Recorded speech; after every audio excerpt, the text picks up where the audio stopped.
Okay, so my name is Marinelle Armstrong. I go by Marinelle.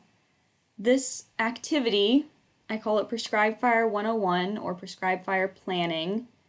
And the main purpose is to kind of go over the the preparation that goes into a prescribed fire, hazards. Of course, hazards are, the most important part of of prescribed burn operations.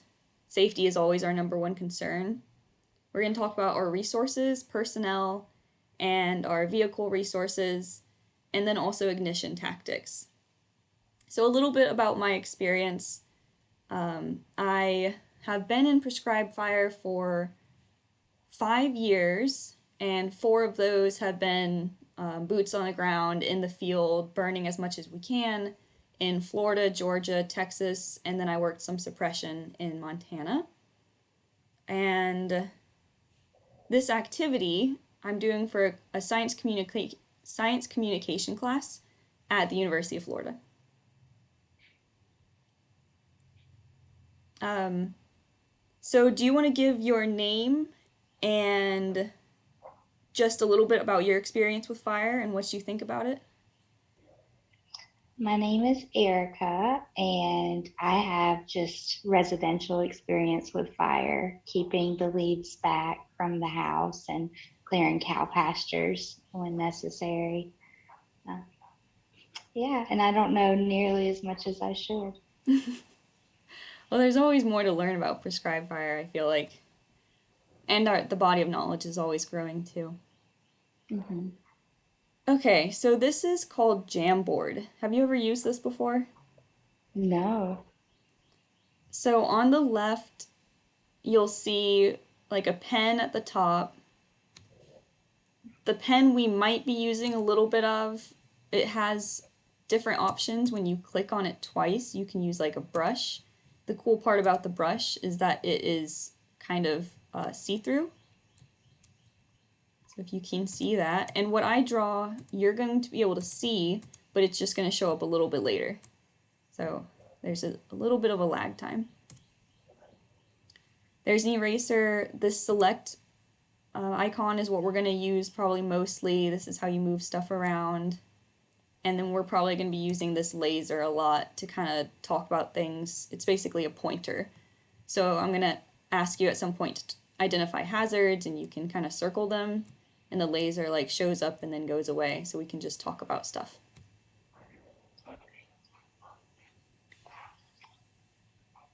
So as we go, feel free to interrupt with questions. I'm going to probably explain stuff, and then we'll do like a little bit of the activity, and then explain and do more of the activity as we go. Feel free to interrupt if I use jargon. There's a lot of jargon in fire.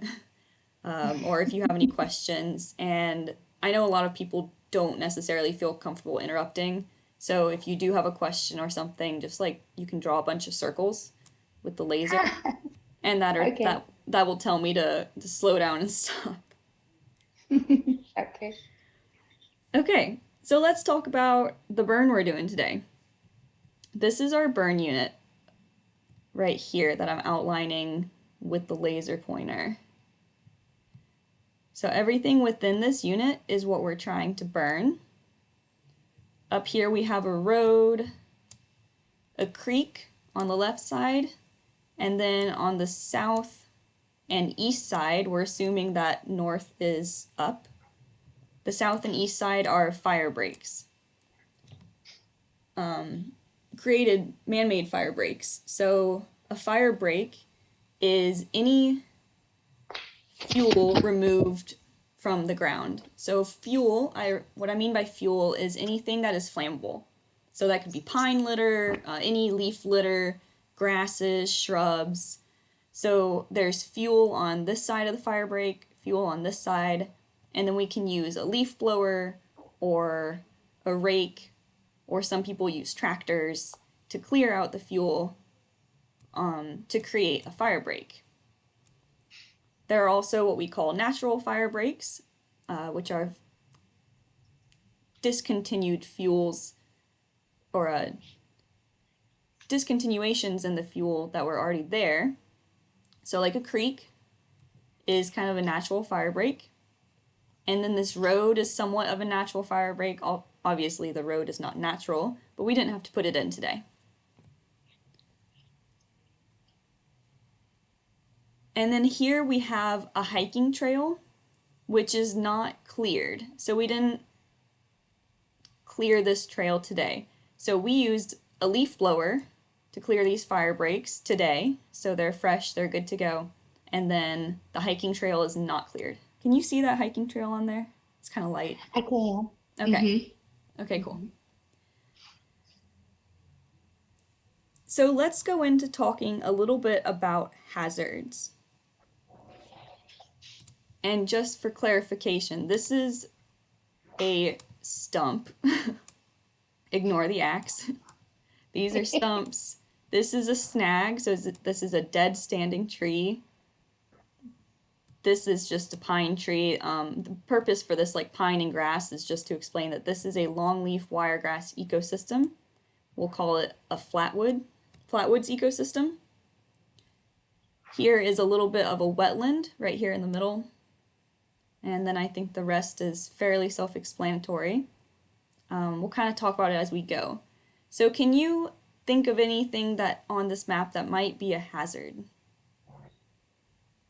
The house. Yes, definitely.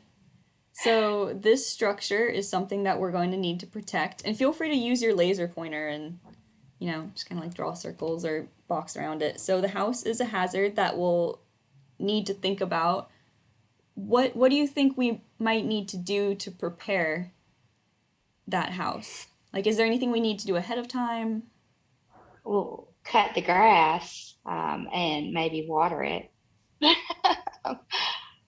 Keep any leaves or pull any leaves or any debris away from it. Uh-huh. Yeah, so with prescribed fire, if this is mostly public land and that's outside, we wouldn't necessarily cut their grass, but if they are good at firescaping, then they would already have it cut. But something that we could do is take a leaf blower and kind of blow around the edges. We'll probably ask them for permission ahead of time and obviously let them know that we're burning. Right. And yeah, and we could use a leaf blower to kind of create a fire break around it. Okay, what else do we got?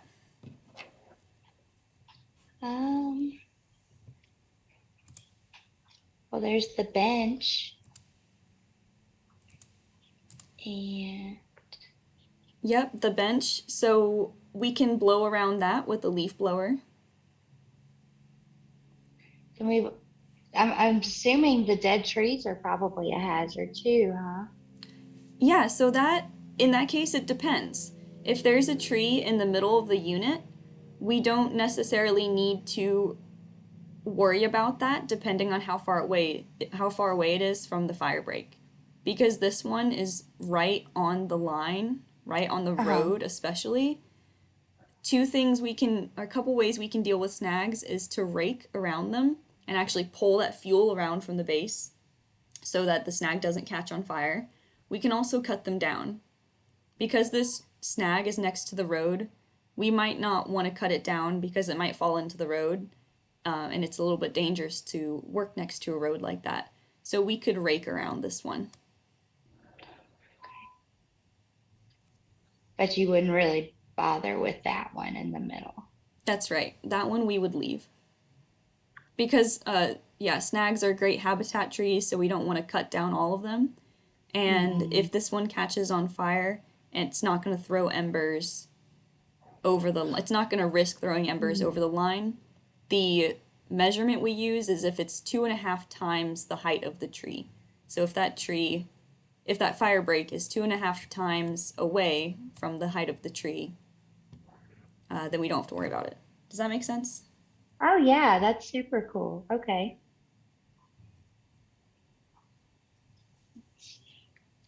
Anything else? Uh, I'm sure there is. Just sure what. So what I'm trying to just show here in the creek is that there are continuous fuels across the creek.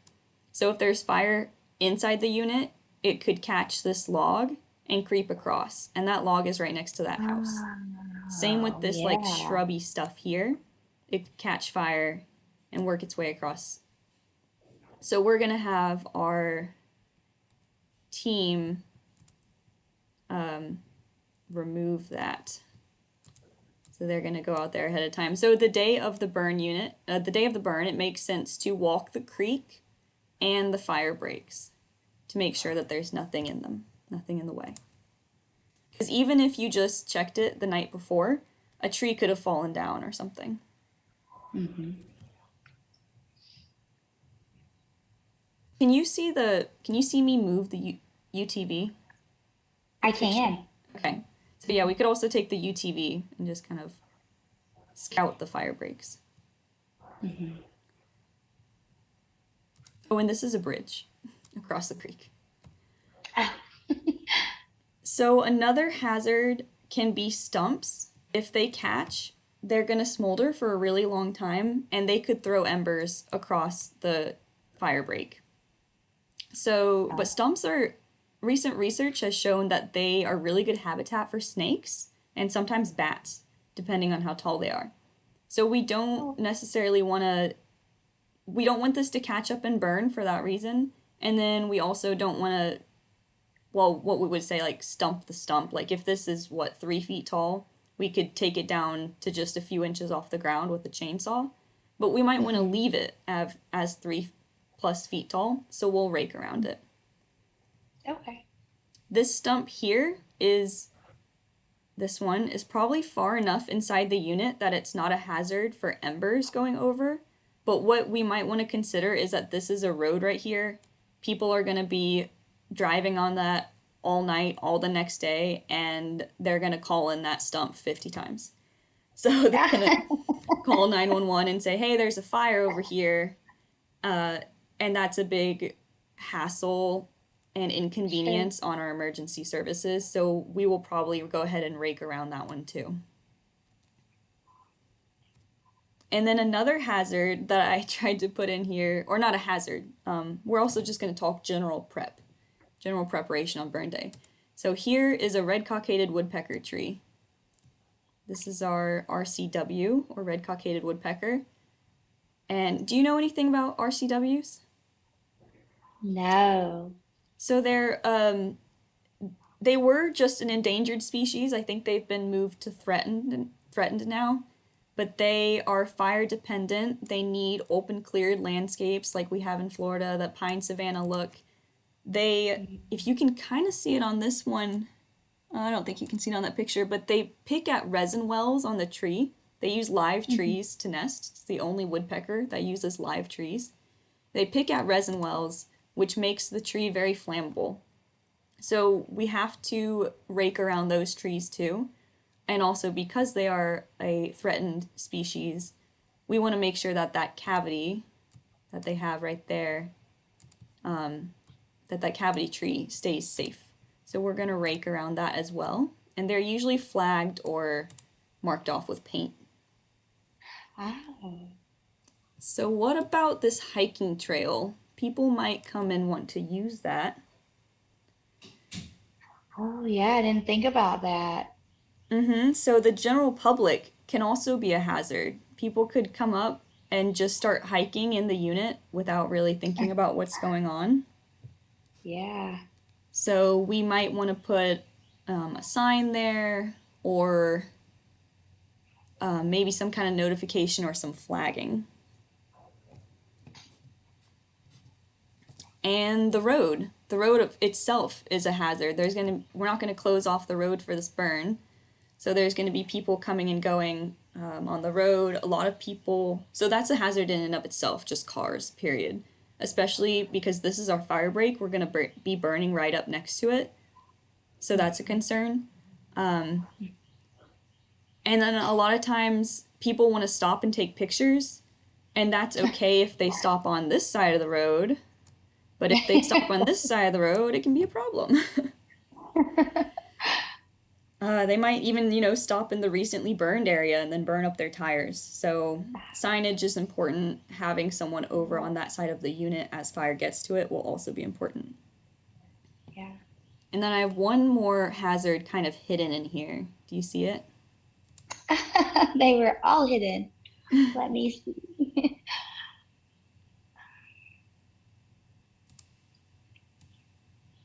I'll give you a hint.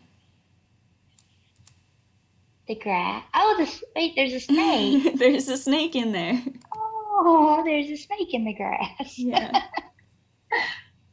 So you might want to use the laser pointer, which is down here at the bottom. If you're using the pen, it will Oh, stay. got you. Okay, sorry. Yeah, no Let me problem. try. Okay, got it. Okay. Yeah, no worries.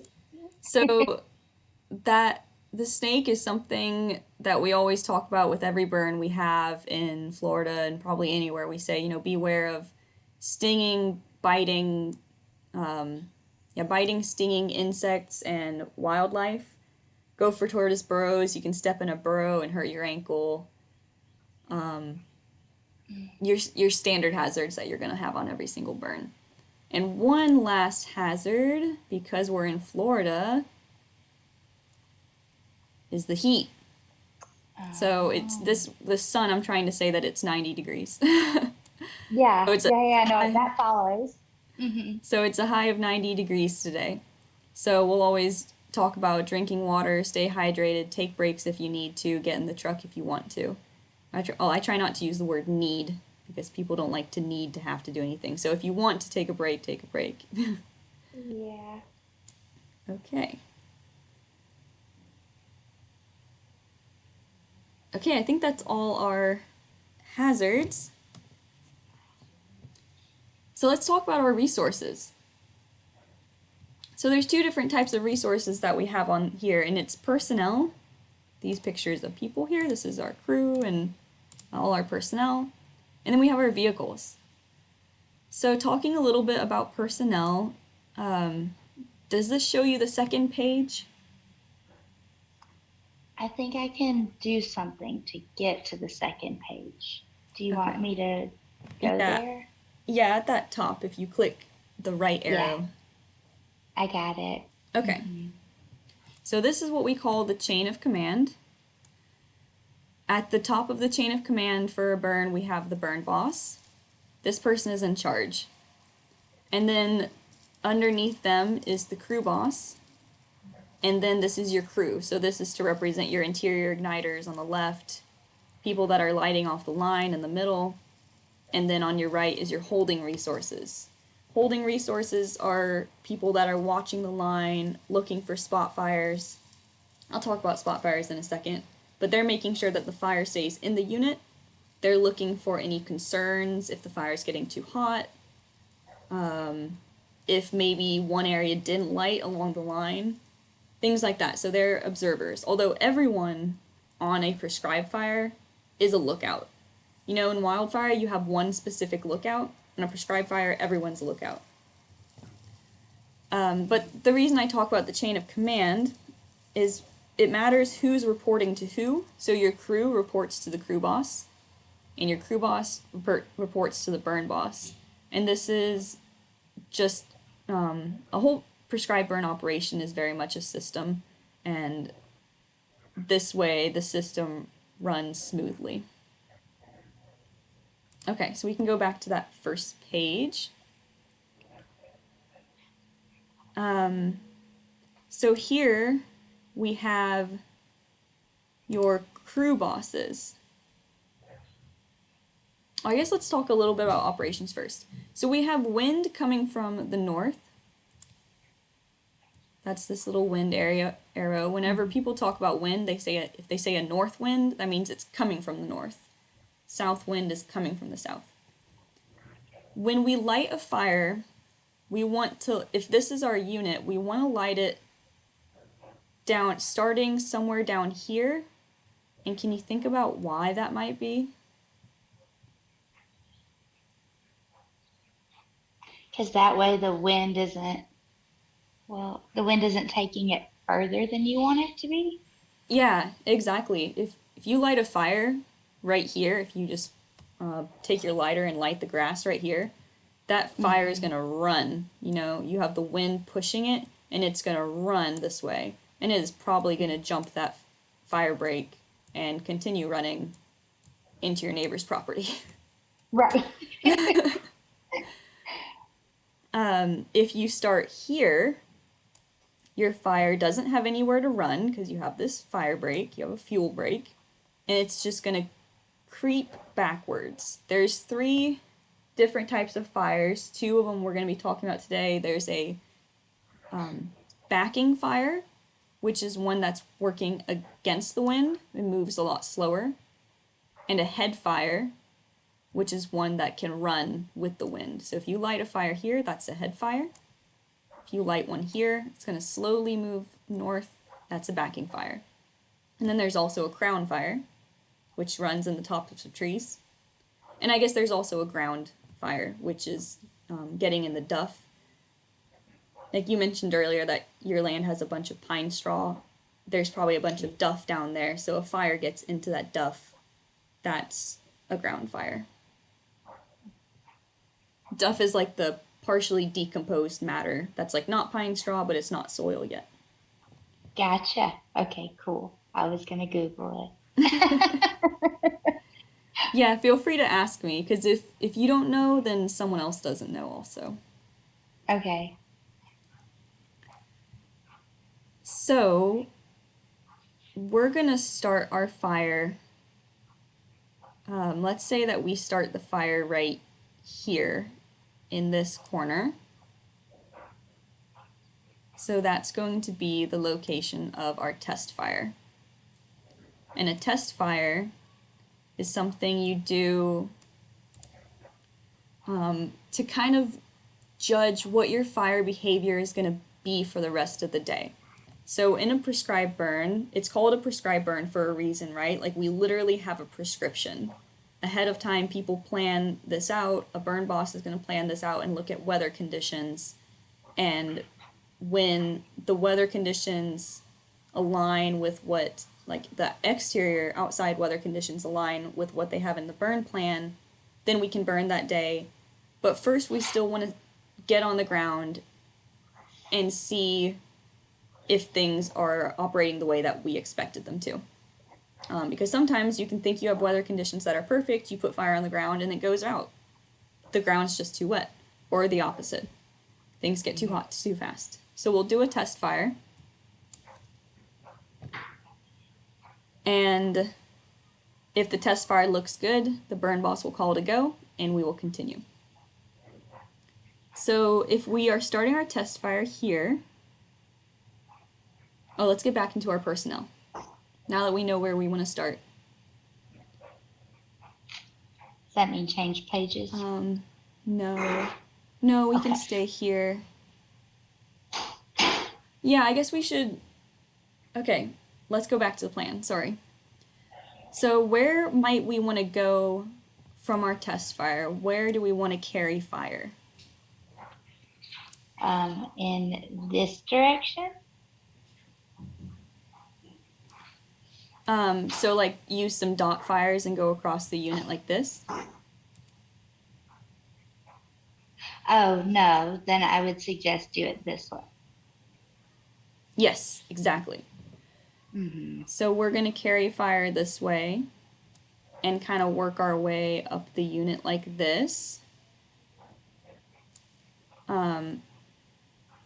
So if we have two crew bosses, where might we want to put at least one crew? What do we want to protect as we light right here?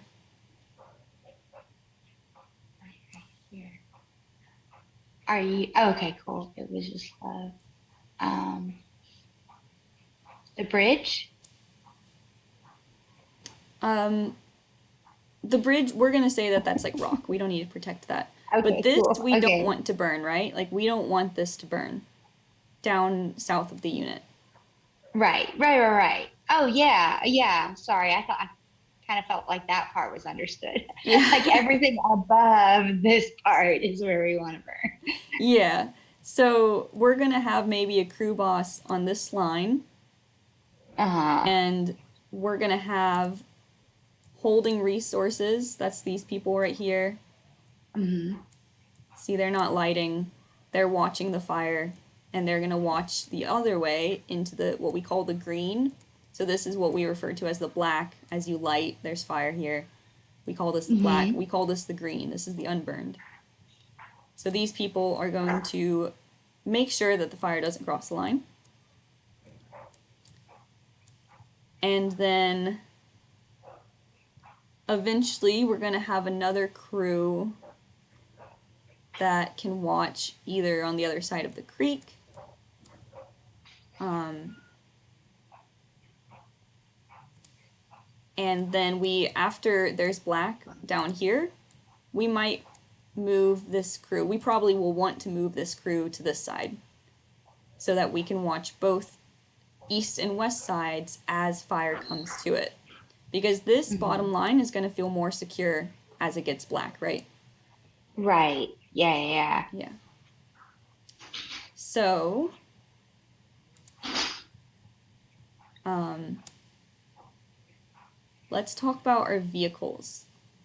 This is our Type 6 engine, which means it carries a certain amount of water. That's just all that really means is Type 5, Type 6 engine. It carries about like 300 gallons of water.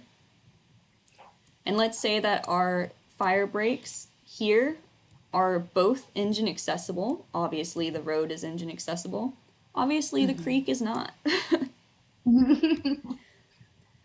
So where might we want to put? We have two engines. Where might we want to put them? Or we could move with them, or we could do what we call staging them somewhere and leave them somewhere. Mm. Well, I would imagine that one of them should probably go here because it's or this area anyways. Because as this gets black, like you said, I feel more secure about it. And we're still gonna have somebody like watching this area, right? Yeah. Yes, and we Okay. can't like yeah, that's a good point. So we can have an engine. We can probably start with the engine staged down here so it can go either northward or westward. Mm-hmm. And then we want an engine by some hazard that you mentioned earlier, something that is incredibly important to protect. The house. Yes.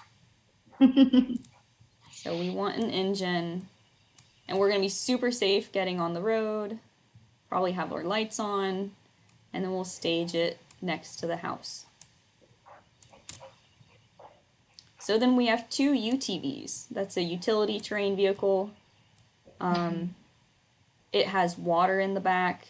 Usually they have water in the back and a hose. So where might we want to put our two UTVs? And you can move them around and place them where you think. Oh, okay. So we're starting the fire here. So, oh, no, I found it. So, I mean, I would probably follow the fires with those two. Inside the unit? Yeah, inside the unit. Hmm. Okay. So we usually keep our vehicles on the line outside the unit. I do know that some people like to go interior with UTVs and ATVs. We typically don't do that. I've seen an ATV get stuck in a unit and then get burned up. So, Oh, yeah. yeah. Okay, fair enough. Yeah. Okay, so they would probably stay like just on this line. Yep. Yep, exactly. So we'll Okay. have one on either line on the east and south, at least that south one for a while until we get that completely black. And we might even want to keep someone there for a while until we feel really secure about that line. Mm-hmm. And then our ATV, we're going to here's our burn boss. This is our cool looking burn boss, and they are going to use the ATV because, and that's an all terrain vehicle. I think you mentioned calling it a four wheeler probably earlier. Yeah, yeah, yeah. Yeah, lots of different names. So we usually give our burn boss the ATV so that they can zip around because they aren't going to stay on one side. They're going to be going all over the burn unit looking. They're going to watch, they're going to be there for the test fire and they're going to call the fire go or not. And then they're going to kind of check in with people as the fire progresses, but they're also going to be looking ahead and looking at fuels and conditions. They're going to be watching the smoke and the direction that it's going, and maybe even communicating with other resources and making sure that sometimes Forest Service, if they see a fire, they're going to come check it out. And if they aren't aware of the authorization and if it didn't get put out or something, they're going to be scanning the radio to make sure that everyone knows that this is supposed to happen. So they have a lot going on, so they're going to be moving around. So with this road, before we light the fire, I have a couple things on this map that we might want to put on the side of the road to alert the drivers of what's going on. Oh, I bet I know. There. Yes. And then there. Yeah, so we want to put some smoke signs. Some people put on prescribed fire ahead, don't call it in, or prescribed fire, slow down. Slow smoke fog is pretty common because then it also refers to the fog that might happen the next morning from lingering smoke.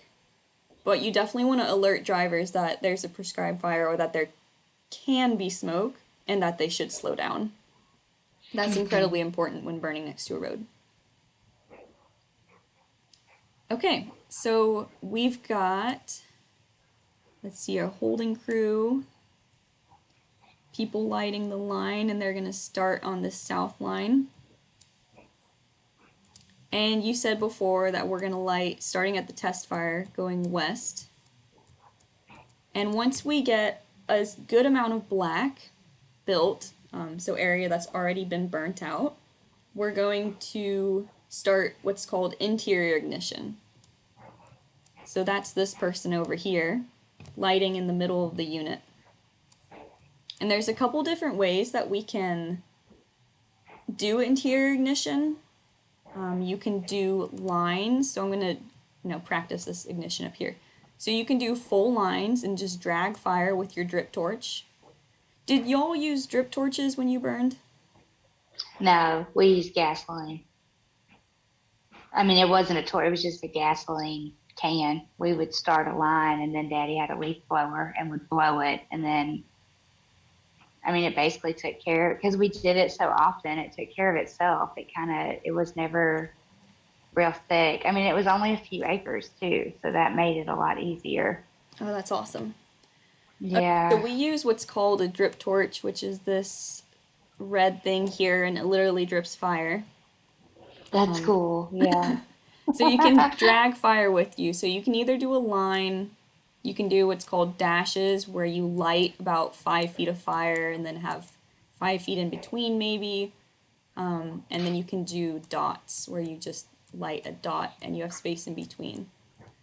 Okay. When you light a line, that's obviously a lot of fire, and it can get more intense. Dashes are kind of medium intensity, and dots are the least intensity. But something to think about is that when your dots come together, there's what's called conversion, and the heat will draw the two fires together. They'll actually use each other's kind of heat, draw each other together, and it'll become more intense.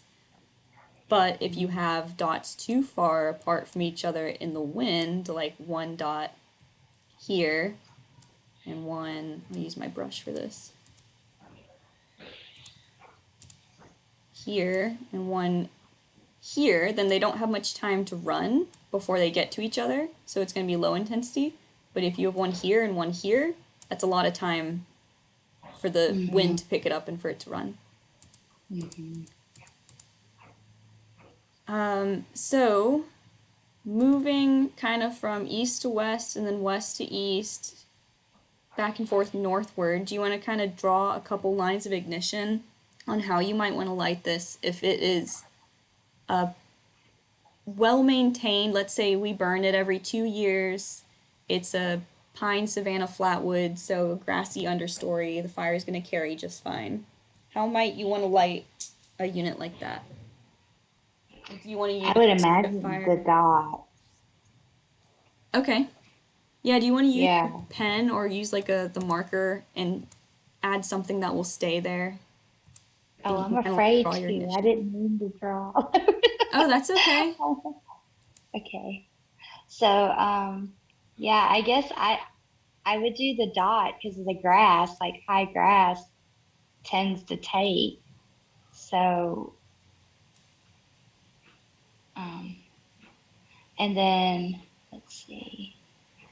And then in the areas where it wasn't the high grass, you might could do the dashes Uh-huh. and that. Okay, so let's hold up there.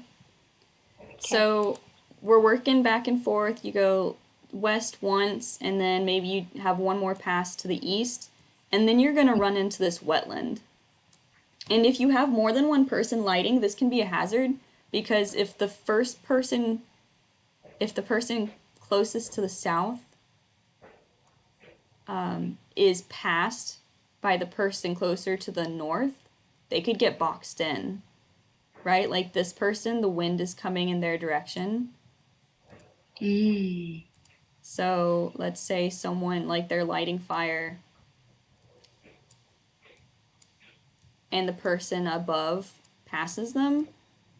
Now you have black down here, but you also have fire that's still burning from what you just lit. And now this person has fire on either side of them. So it's really Mm. important that the person downwind is out ahead. So they're going to hit this wetland, and if they can't, walk through it, if it's a legitimate wetland, they're going to communicate with their partner, and they're probably either going to go up and either light back, or maybe walk around it and continue lighting. So that can be another hazard. Like a wetland in and of itself is not a hazard, but getting Right. boxed in sure is. Absolutely. Yeah.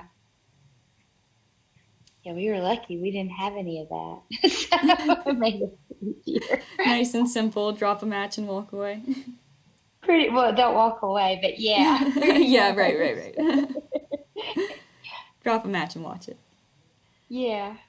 Okay, so then go ahead and continue with your ignition. Oh, okay. So, so then, okay, so would, this guy walked around the lake. Is that, can we go with that? Yep. Uh-huh. Okay, so he's not boxed in and he's over here. And then start back with the dashes.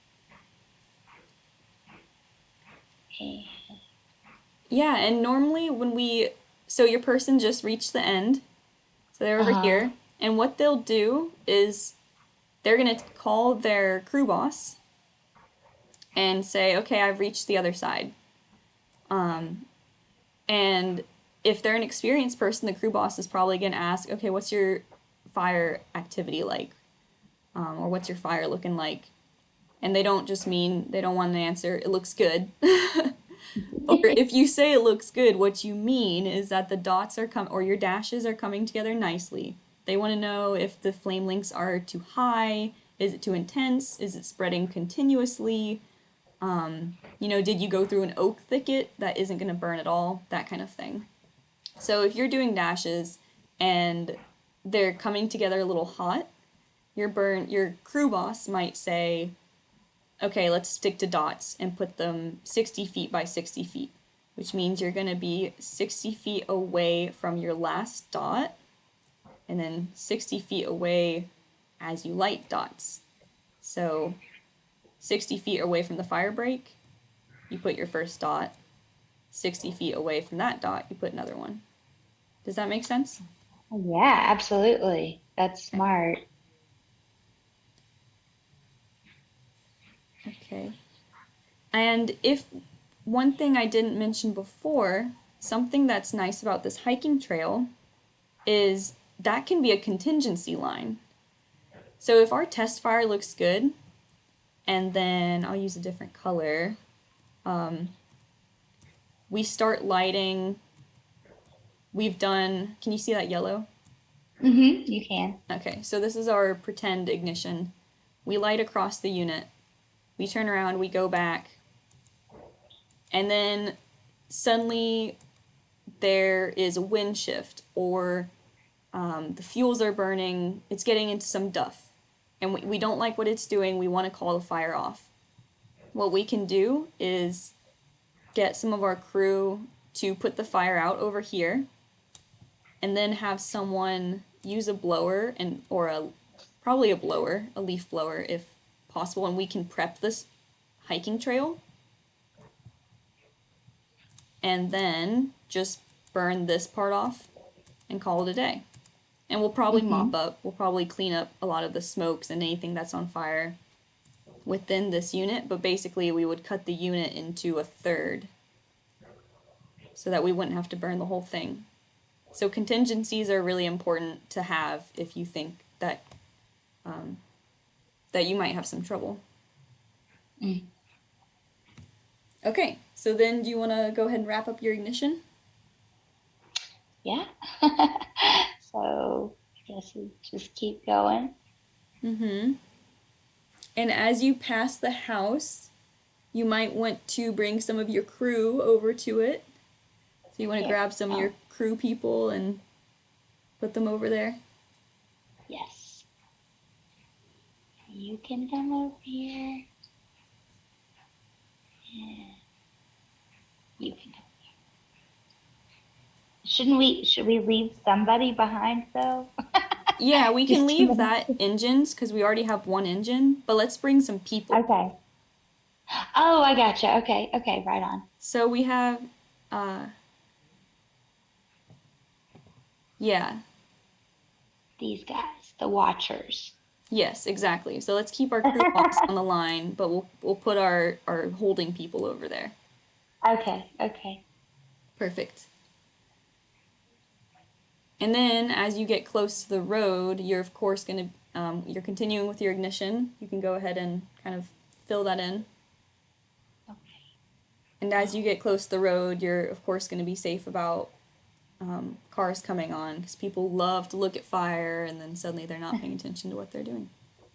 Yeah, I'm sure. Okay, great. And you've had a successful prescribed fire. Congratulations. Yay! And the house is safe. The house Everybody's is good. safe. Yep. Everybody made it. No one got bit by any snakes. Oh, good. Good. Well, that's Okay. awesome. I wish it was that easy here. It can be reintroducing fire can be a challenge, but it can be done for sure. It just has to be done on a wet day.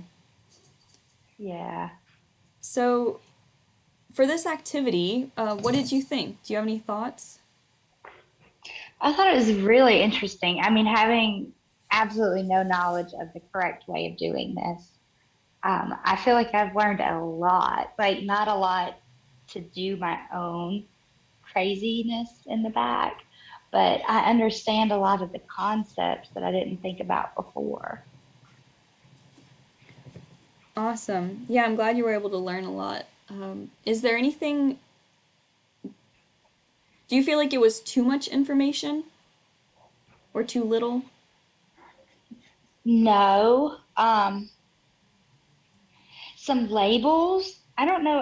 Can you do like a label in this thing? Because like the people, I'm on a cell phone too, so everything is Oh, really small. oh, I didn't know that.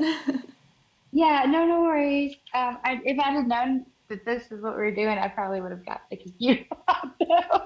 But yeah, it's like the people specifically. I keep forgetting who's who, if that makes sense. Yeah, Um, right, that's a good idea.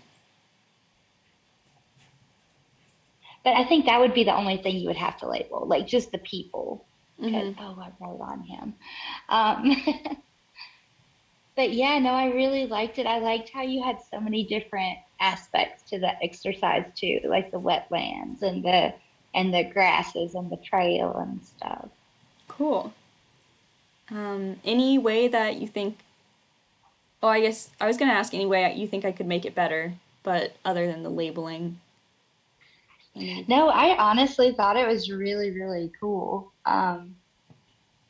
And I really like your little artworks. The snake, the hidden snake, that was fun. And that's crazy because I'm a huge snake lover. That's like a wild snake lover, not like a pet snake lover. Oh, So I'm great. Wild surprised snakes. yeah. But I can't believe I didn't notice that until then. And yeah, I like the way you have so many different things going on. It draws your eyes. Okay, great. Yeah, wild snakes are the best snakes over pet Yeah. snakes.